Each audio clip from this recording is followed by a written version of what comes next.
కరుణామయుడు తథాగత్ భగవాన్ బుద్ధునికి నా యొక్క త్రివార అభివాదములు. అదేవిధంగా దేవనాం ప్రియదర్శి సామ్రాట్ అశోక చక్రవర్తికి నా యొక్క అభివాదములు. అదేవిధంగా పరం పూజ్య బోధిసత్వ బాబాసాహెబ్ అంబేద్కర్ గారికి నా యొక్క అభివాదములు.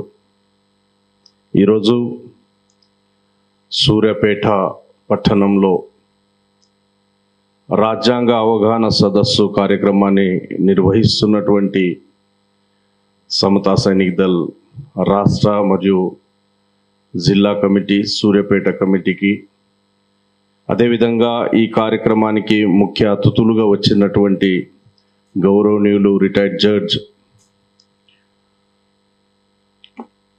అండ్ ఇక్కడ వచ్చేసినటువంటి ప్రతి ఒక్కరికి పేరు పేరున ఉద్యమ జైభీములు. మిత్రులారా, సార్ జడ్జి గారే ఇక్కడ ఉన్నారు. రాజ్యాంగం మీద పూర్తి స్థాయిలో సార్ సెషన్ తీసుకోవాలని కోరుతున్నాను. నేను జనరలైజ్గా రాజ్యాంగం గురించి మాట్లాడే ప్రయత్నం చేస్తాను. వాస్తవానికి గత 3 నెలల నుండి తెలంగాణ, ఆంధ్రప్రదేశ్ రాష్ట్రంలో సుప్రీంకోర్టు జడ్జిమెంట్ తర్వాత నెలకొన్నటువంటి పరిస్థితులను చూస్తే రాజ్యాంగ అవగాహన సదస్సుకు ఇక్కడ వస్తున్నప్పుడు నాకు వచ్చిన ఆలోచన ఏమొచ్చిందంటే, ఈ దేశంలో భారత రాజ్యాంగం ప్రజలకు చేరకుండా ఈ దేశం అత్యంత జాగ్రత్త పడిందని అర్థమైంది.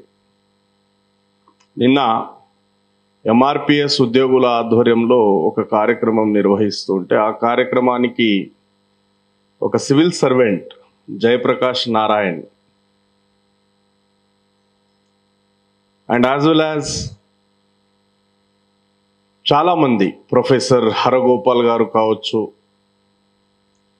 అదేవిధంగా ప్రొఫెసర్ నాగేశ్వరరావు గారు కావచ్చు, 30 సంవత్సరాల నుండి జర్నలిస్ట్ లమని చెప్పుకుంటున్నటువంటి జర్నలిస్ట్ విఠల్ కావచ్చు,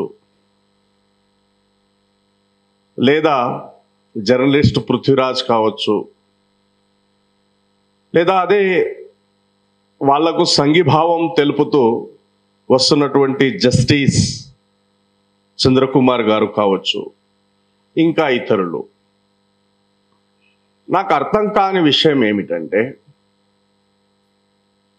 1 ఆగస్టు రోజున సుప్రీంకోర్టు ఏదైతే కేటగరైజేషన్ విషయంలో Devender Singh versus state of Punjab విషయంలో ఏదైతే 6 జడ్జిల ధర్మాసనం తీర్పు ఇచ్చింది అని అంటున్నాము, రాజ్యాంగ అవగాహన మేరకు సుప్రీంకోర్టు చరిత్ర మొత్తంలో కూడా ఇటువంటి సంఘటన మనం ఎప్పుడు చూడము. సుప్రీంకోర్టు ఆల్వేస్ భారత రాజ్యాంగానికి లోబడి జడ్జిమెంట్స్ ఇచ్చేది. కొత్త ట్రెండ్ జస్టిస్ చంద్రచూడ్ గారు మొదలుపెట్టారు. ఆయా రాష్ట్రాలు చేయదలుచుకుంటే ఈ విధంగా చేయవచ్చు అని.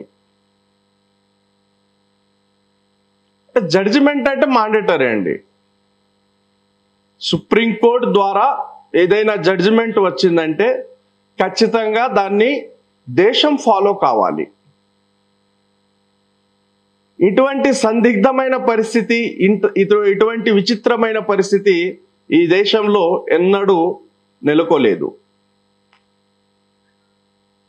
పోనీ సుప్రీంకోర్టు సబ్ కేటగరైజేషన్ పేరిట భారత చట్టాలకు, భారత రాజ్యాంగ చట్టాలకు వ్యతిరేక అకాడమిక్ ఎగ్జాంపుల్స్ చూపిస్తూ జస్టిఫికేషన్ చేసే ప్రయత్నం చేస్తున్నారు ఆరుగురు కలిసి. వాస్తవానికి 6 అనరాదు, 2 మాత్రమే తన అభిప్రాయాలు వెల్లడిస్తే మిగిలిన 4 ఆ 2కి మేము మద్దతు ఇస్తున్నామని తెలుపుతున్నారు అంతే.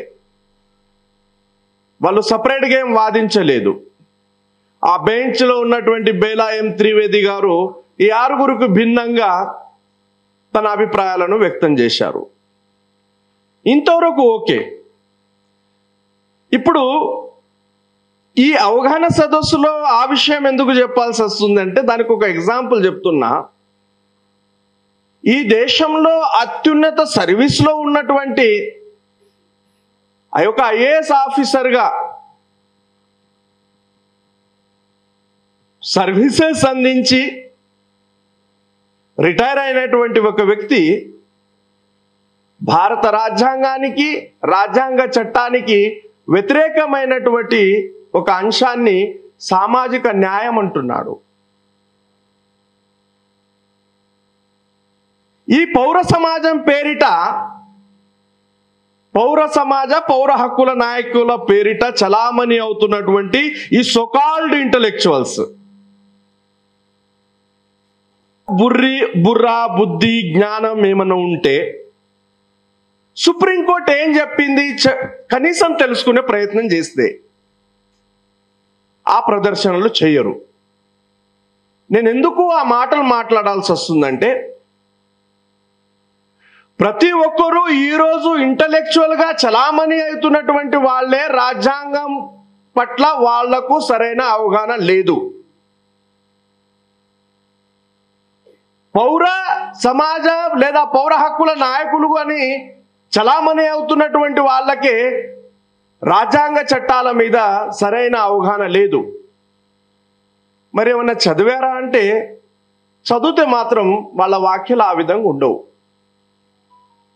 సుప్రీంకోర్టు కేటగరైజేషన్ విషయంలో దేశంలో ఉన్నటువంటి ఏ 1262 ఎస్సీ కులాలకు ఏ ఒక్క కులాలకు న్యాయం చేసేదా ఆ తీర్పు అంటే కనబడదు. ఆ కేసులో క్రిమిలేయర్ అనేది మ్యాండేట్ కాదు, క్రిమిలేయర్ గురించి చర్చ చేస్తున్నారు. ఆ కేసులో ఎస్టీలు పార్టీ కాదు, ఎస్టీల ఆర్గ్యుమెంట్ వినకుండా, ఎటువంటి వాదోపవాదాలు జరగకుండా, కనీసం వాళ్లకు సంప్రదించకుండా, వాళ్ళ అభిప్రాయాలు తెలుసుకోకుండా ఎస్టీలను కూడా ఆ కేసులో పార్టీ చేసి వాదించారు. దేశ న్యాయస్థానంలో ఎన్నడూ జరగలేదు.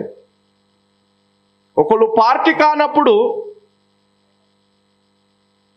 అతని మీద అభిప్రాయాలు వ్యక్తం చేయడం అనేది దేశంలో మొదటిసారి జరిగింది. పోనీ క్రిమిలేయర్ గురించే మాట్లాడినరా అంటే రిజర్వేషన్ను ఎకనామిక్ క్రైటీరియా దాని బేసిస్ కావాలని అంటాడు. మొత్తం భారత రాజ్యాంగంలో రిజర్వేషన్కు ఉన్నటువంటి నిర్వచనం అనేది చాలా భిన్నమైనది. ఎస్సీలకు వచ్చినటువంటి రిజర్వేషన్ ఏదైతే ఉందో, ఎస్సీలకు సంక్రమించిన రిజర్వేషన్ కుల వివక్షత మూలంగా ఏర్పడినటువంటి అసమానతలను తొలగించడానికి, సమాజంలో సమానత్వాన్ని స్థాపించడానికి వచ్చింది. బ్యాక్వర్డ్ క్యాస్ట్ విషయంలో రిజర్వేషన్ను మనం పరిగణలోకి తీసుకుంటే అది సామాజిక వెనుకబాటుతనాన్ని నిర్మూలించి సమాజంలో సమానత్వాన్ని స్థాపించడానికి వచ్చింది.